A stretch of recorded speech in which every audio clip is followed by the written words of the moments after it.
آقا سلام عرض کردم، خیلی خوش آمد. سلام خدمت شما همه بینندگان عزیزم. امیدوارم که توی همین ایام که هنوز من امتداد میدم تولد مادر عزیزمون حضرت زهرا سلام الله علیها رو، دلم میخواد برای این تولد همیشه تبریک بگم. الحمدلله. بازم بهتون تبریک میگم. ایام تولد حضرت زهرا سلام الله علیها رو پشت سر گذاشتیم. ان شاء الله که حضرت زهرا برای هممون مادری بکنن. ان شاء الله کردن تا بال از این به بعدم همینجوری باشه. ما بحثمون امام یاوریه. الان داشتم فکر میکردم هفته گذشتم که تأکید داشتیم که ما اماممون رو نشناختیم و باید اماممون رو بشناسیم و شناسوندن امام هم راه خودش رو داره. اون فقط داده نیست، یه سری اطلاعات سطحی، باید عمیق بشناسیم اماممون رو. یادم افتاد خود حضرت زهرا همه زندگیش همین بوده. بله. از همه هم موقع هم اصلا تو همین مسیرم در واقع به شهادت رسیدن دیگه. هر جور سلام دیگه سر کجایی؟ بزرگترین رسالت از زهرا سلام الله علیها تو یک کلمه بخوام بگم، مثلا فرزندداری یا شوهرداری یا انفاق و اینها نبوده. نه. اونا در حد عالی بوده. بله. اما از همه اینا بالاتر یک کلمه است: نشان دادن امام. حضرت زهرا آیت الامام بود. او دائما امام رو داشت نشان میداد. همه زندگیش رو وقف کرد برای اینکه امام رو به عالم فریاد بزنه و مردم دنیا خط امامت رو گم نکنن، مکتب امیرالمؤمنین رو فراموش نکنن. اگر حضرت زهرا نبودن، بزنین براتون یه داریم ملموس‌تر بگم. ببینید حضرت هارون جانشین حضرت موسی بود. اجعل لی وزیرا من اهلی هارون اخی.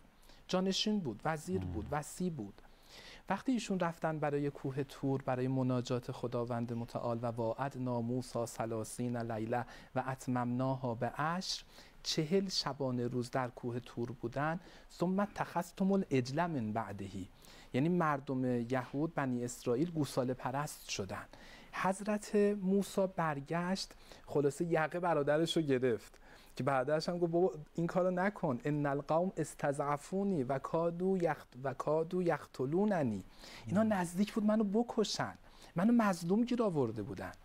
نکتهش اینجاست، اگر کنار حضرت هارون یه فاطمه زهرا بود این اتفاق نمی افتاد. اگر کنار حضرت هارون یه خون ابا عبدالله الحسین بود این اتفاق نمی افتاد. علت این که دین ما ماند و تحریف نشد و خط تشیع، مکتب فکری اهل بیت سالم باقی مون، یکی فریادهای فاطمی است، یکی جانبازی فاطمه زهرا و جهاد تبیین حضرت زهراست، و یکی هم پایان این صحنه که با خون ابا عبدالله الحسین امضا شد و رفت.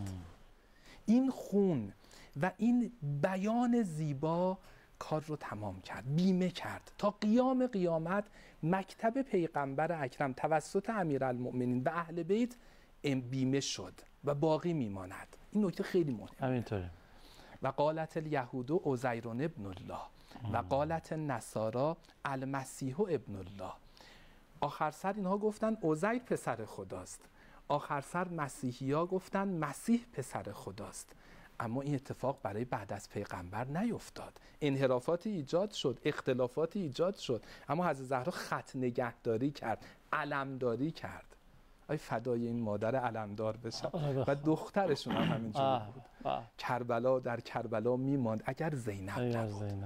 دقیقاً خورشید ابا عبدالله تو کربلا میخواست محو بشه. 3 روز بعد حضرت زینب خطبه ای رو در کوفه ایراد کردن: ایک بدن لرسول الله فریتم. میدونید شما چی کار کردین؟ میدونید اینا جنازه امام حسین رو دفن نکردن تا یه جوری روایتگری بکنن که کافر رو دفن نمی‌کنن، که ما کافر رو کشتیم، نستجیر رو بالله.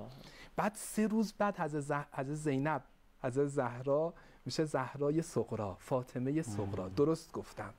زینب، فاطمه صغرا، زهرای صغرا.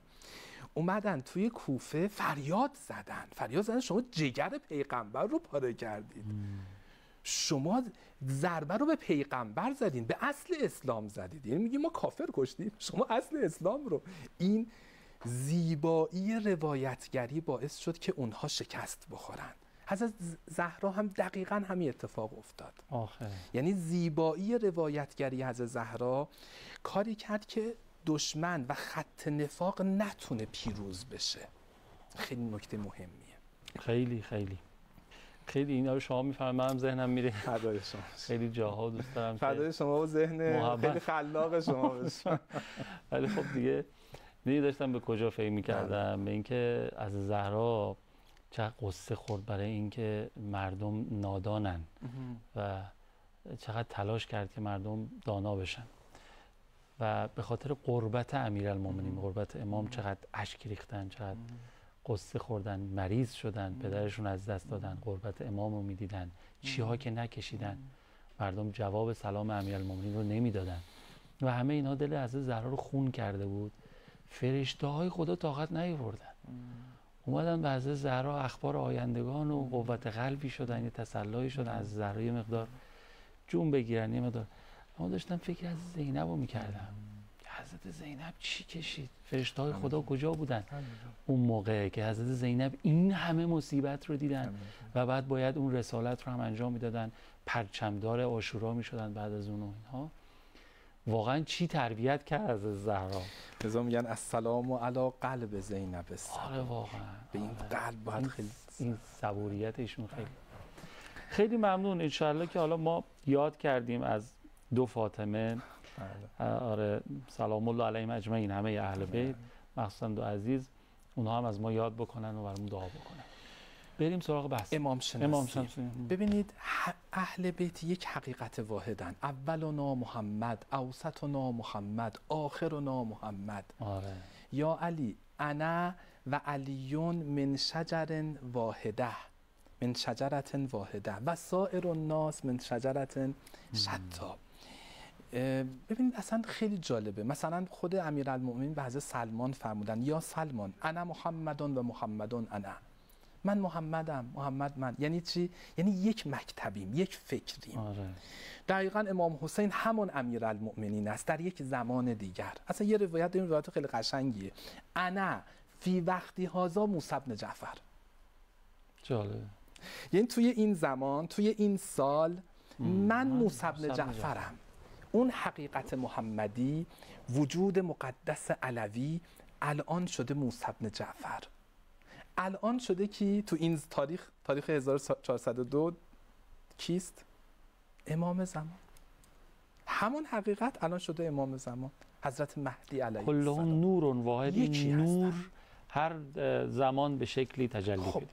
حالا شاید شما هم بگید که چرا اینا متفاوته با سیرشون، حرکتشون؟ بالاخره ما میدونیم که امام حسین علیه السلام شمشیر کشیدن، امام حسن علیه السلام جانم فداشون بشه آتش بس اعلام کردن، من کلمه صلح رو به کار نمیبرم، آتش بس اعلام کردن. امیرالمومنین یه مدتی 25 سال پشت پرده حاکمیت بودند. اینا رو من الفاظش رو دقت دارم، خانه نشین نبودن، پشت پرده حاکمیت داشتن، از پشت کنترل میکردن صحنه رو. از یه تاریخی به بعد وارد عرصه حاکمیت، ظاهر حاکمیت شدن. یعنی شما اگه این نور واحدیه، پس چرا هر بار به شکل یا به تعبیر از آقا انسان، یک انسان منتها 250 ساله است، پس چرا عملکردهای متفاوتی به ظاهر داریم می‌بینیم؟ شما امام صادق رو می‌بینید، شاید یه جور دیگه داره فضای رفتاری ایشون هستش، فرق می‌کنه با امام حسین علیه السلام. پاسخش اینه عزیزم، تو می‌خوای به یه قله‌ای برسی، بعد شروع می‌کنی از پایین حرکت کردن، یکمی آروم میری، خودتو گرم می‌کنی، بعد سرعت میگیری، میرسی به سربالایی، یه ذره متوقف میشی، دوباره حرکت میکنی، متا آرومتر حرکت میکنی، یه جایی استراحت میکنی، یه جایی دشمن اومده کمین میکنی، بعد میری جلو، یعنی حمله میکنی. بسته اون مسیر، اون راه تو شرایط رو عوض میکنی. دقیقاً. ببین یک انسانه، ولی یک انسان مدیر، یک انسان مجاهد، یک انسان عاقلی که داره دائما تهدیدها رو تبدیل به فرصت میکنه. یه کوهنورد خوب اون کوهنوردیه که تو بدترین شرایط کوتاه نمیاد. نمیگه آقا ما دیگه بزنیم همونجا باشیم یخ بزنیم، مثلا میگه الان شرایط برفه، من باید یه جوری رفتار بکنم یخ نزنم، بلکه غلبه بکنم بر شرایط. من باید به مقصد و به اون قله برسم و قرار این قله رو آخرین نور فتح بکنه. دقیقاً. و یک حکومت جهانی تشکیل بده و دیگه ریشه ظلم و فساد و دشمنی ها رو بکند. تمام 124,000 پیغمبر اومدن این حرکت اتفاق بیفته. پس ببینید یک خطه، یک فکره، یک هدفه، یک مکتبه، اما بنابر شرایط و اتفاقات مختلف داره مختلف رفتار میکنه. حالا ببین دقیقا مثل این که تو داری یه سریال تماشا میکنی، یک انسان توی شرایط مختلف چگونه رفتار میکنه. دقیقاً داشتم به این فکر کردم. آره. مثلا حالا چرا سریال تو زندگی اطراف اونم نگاه کنیم، وقتی یه آدم پخته، جا افتاده، مدیر، مدبر، حکیم فلان داشته باشیم تو فامیل ببینیم، میبینیم این آدم توی مواضع مختلف، موقعیت‌های مختلف متناسب با اون موقعیت داره رفتار میکنه که ما انقدر دلمون نشسته دوستش داریم. اگه قرار بود همیشه عصبانی باشه، اگه قرار بود همیشه ببخشید مثلا حالا بیش از حد مثلا محبت یا جایی که باید مثلا محکم‌تر برخورد کنه برخورد نکنه، یا اصلا متناسب با شرایط وقتی که ابراز موضع میکنه اونجاست که این آدم خیلی به نظر آدم جا افتاده و جذابی میاد. الان خیلی نکته خوبی رسیدیم. اصلا مکتب تربیت اسلام این شکلیه. آیه قوامی عجله کردن بده؟ سر جاش خوبه. سر جاش خوبه. آره. عصبانی شدن سر جاش خوبه. باید یه جای عصبانی آیا حریص بودن بده؟ شما برای علم حریص باشی خیلی خوبه. آیا غفلت بده؟ شما نسبت بدیای دیگران غفلت داشته باشی خیلی خوبه. ببین اصلا مکتب تربیتی اسلام یک انسان جامع داره همه خصوصیات رو دوست داره که باید همه رو به جا استفاده، همه رو به جا اصلا معنای حسن اینه: جهان چون خط و خال و زلف و ابروست که هر چیزی به جای خیش نیکوست. مثلا ما اگه میام برنامه میخوام بریم، جاش اگه باشه خوبه، ولی جاش اگه باشه هر موقع جاش بود شما بگین، چون من که از شما سواد ندارم. ما در خدمت. نه اگه جاشه داریم اگه نیست تنور داغ بود چسبون. سلامت. اللهم صل علی محمد و آل محمد و عجل فرجهم. آیه 78 سوره مبارکه حج رو دوستان پخش کرد. ببینید اون کوهنورده رو مثال زدیم، خیلی مثال خوبی بود. سلامت باشید. قراره که شما نزدین، من زدم. اون کوهنورده شما مثال زدین، من سر رشته رو سعی کردم بگم. خدمتتون عرضم که اون کوهنورده که قرار بود به مقصد برسه، آره. حالا قراره با همه مشکلات دست و پنجه نرم بکنه و اصلاً قرار نیست یه لحظه توقف داشته باشه. خب این کوهنورد در واقع داره جهاد میکنه. از اینجا میخوایم وارد فضای جهاد بشیم. ببینید ما یه مفهومی توی دینمون داریم به نام جهاد که به نظر من درست ترجمه نمیشه. این رو باز یکی از نظریات به نظر من زیبای رهبرمون تو همین کتاب همرزمان حسین ایشون بیان کردن که جهاد یعنی چه؟ 3 تا معنا برای جهاد میشه کرد. معنای اول همین تلاش و کوششیه که شما برای خانوادت انجام میدی. الان آقای قوامی عزیز به نظرم از صبح اومده بیرون، داره تلاش میکنه، به هر حال رزق حلال میخواد برای خانواده‌اش ببره، شب بره خونه رزق حلال ببره. ببین این واقعا تلاش مجاهدت، الکاد لعیاله کل مجاهد فی سبیل الله. کسی که برای خانواده‌اش عرق میریزه واقعا مجاهد در راه خداست. نمیگیم این جهاد نیست. اما اون جهادی که میخوایم بگیم اون انسان 250 ساله خصوصیت اصلیش جهاد بود، این الان نیست. ببین یه آدم کاملا منفعت طلب هم میتواند این جهاد رو داشته باشه، یعنی فقط خودش و خانواده‌اش رو ببینه، دنبال سود شخصی خودش باشه، اصلا هیچ کاری هم به هیچ چیز دیگه نداشته باشه، این هم یه نوعی جهاد داره میکنه. اما ما قرار شد انسان 250 ساله رو یک شناخت عمیق بهش پیدا بکنیم. خصوصیت محوری این انسان جهاد اوست، اما نه جهاد به این معنا. مثلا اینجوری به شما بگم، اگر همین کار رو اهل بیت انجام بدن به یه نیت دیگه‌ای با یک سمت و سوی دیگری انجام میدن. ببین محمد ابن منکدر میگه که من امام باقر رو دیدم که داشتن توی روز بسیار گرم داشتن توی زمین کشاورزی کار میکردن و به شدت عرق میریختن. توی این روایت داره که حضرت مقداری سمین بودند، یعنی مقداری هم مثلا جثه بزرگتری داشتن. حالا اینم توی پرانتز بعض وقت آدم مثلا این تصویرگریایی که از اهل بیت میکنه، یه تیم فوتبال درست میکنن همشون یه تیپ. آقا اهل بیت شکل ظاهریشون یه شکل نبوده. متوجه شدین؟ بعضی از اهل بیت لاغرتر بودن، بعضی یه مقداری سمین‌تر بودن، درشت‌تر بودن، گوشتی‌تر بودن، بعضیا استخونی‌تر بودن. قیافه‌های ظاهریشون هم متفاوت بوده. حالا میخواستم اینو بگم، حضرت میخواستم اینو تصویر بکنن عزیزان که دارن چقدر سختی میکشن. به هر حال یه مقداری گوشتی تر هستن، دارن تو گرما عرق میریزن، دارن وسط ظهر دارن کار میکنن زمین کشاورزی، عرق همینجوری داره از حضرت سر روی حضرت میچکه.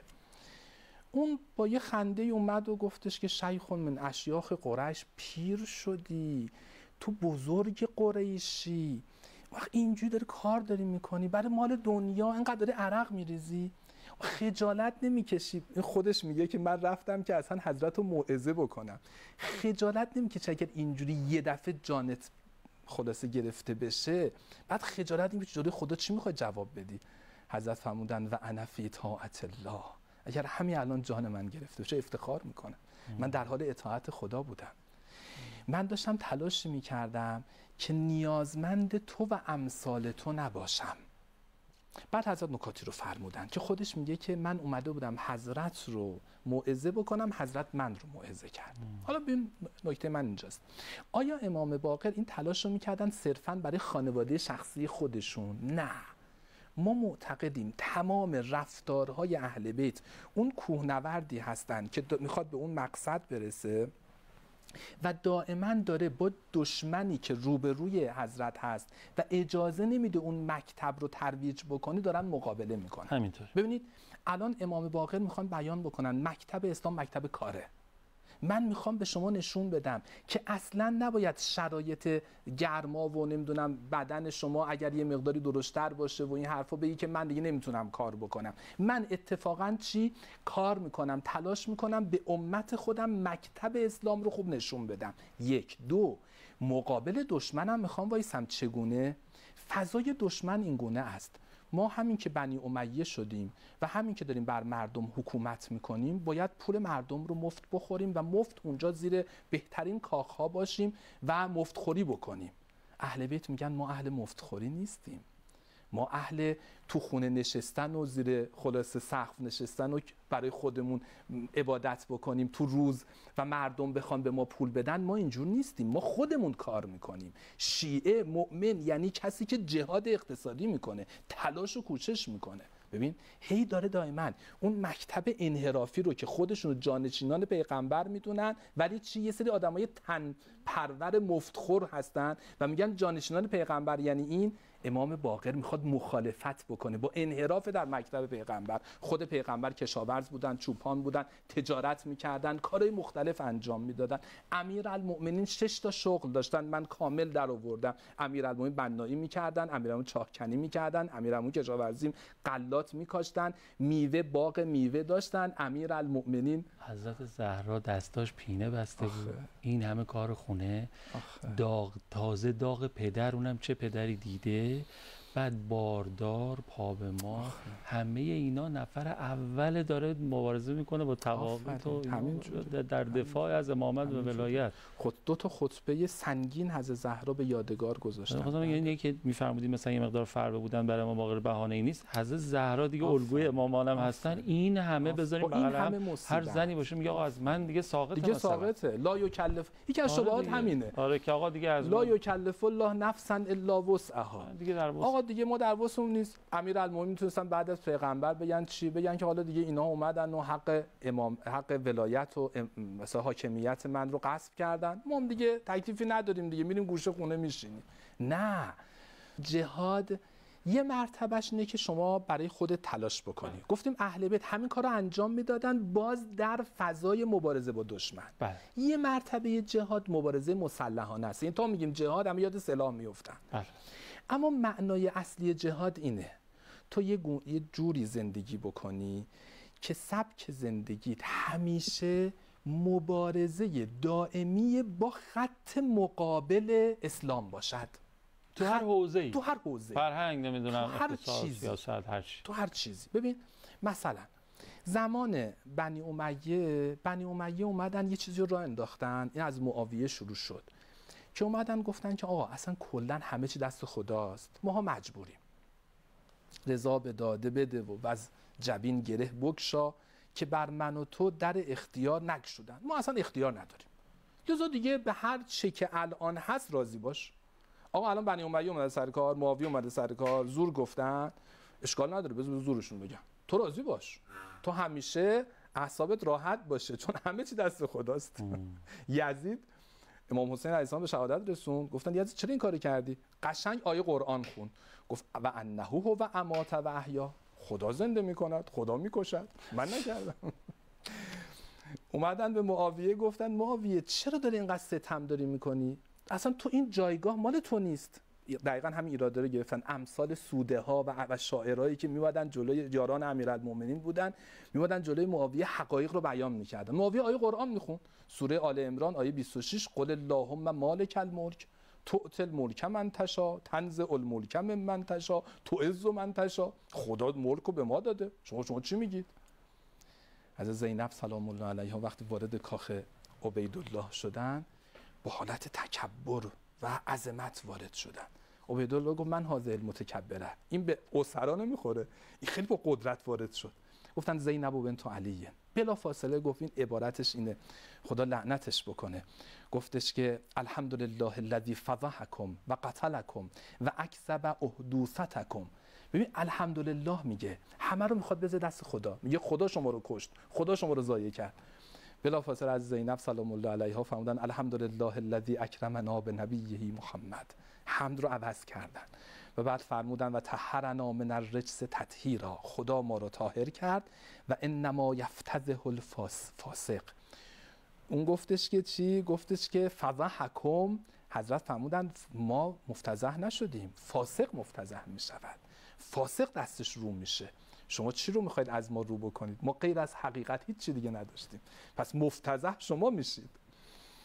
بعد حضرت فرمودن و یک زبل فاجر، چون اونا گفتن که اکذب احدوثتکم، یعنی اون نقشه‌ای کشیدین همش بر آب برباد شد.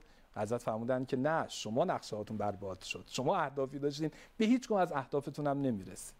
ببینید فضا اینجوریه. اون گفتش که ببین کیف رأیت صنع الله به اخیکم، کار خدا رو چگونه دیدی؟ میخواد جبرگرایی رو چیز بکنه، ما نکردیم خدا کرد. از زینب فرمودن اگر خدا کرد ما رأیت الا جمیلا، اگر میخوای از زاویه خدا تماشا بکنی همش زیبایی بود، اما از زاویه جنایت شما همش زشتی بود. قول شهید مطهری پرده سفید و زیبا، پرده تلخ و سیاه. عبیدالله و عمر سعد و یزید با اختیار خودشون سیاهی رو رقم زدن، اما خداوند متعال از همین فضای سیاه به نفع تاریخ ببین چه فضایی رو ایجاد کرد. عاقبت چی شد؟ عاقبت اونها ضایع شدن. من یه موقعی توی کربلا همین ایام محرم گفتم قبر عمر سعد کجاست؟ قبر یزید کجاست؟ اینا کجا هستن؟ اما امام حسین علیه السلام چه خبر قبرشون؟ دست شما در فدایشون. خیلی وقت کمه، 162 یادتون نره. التماس دعا یا حق. خداحافظ.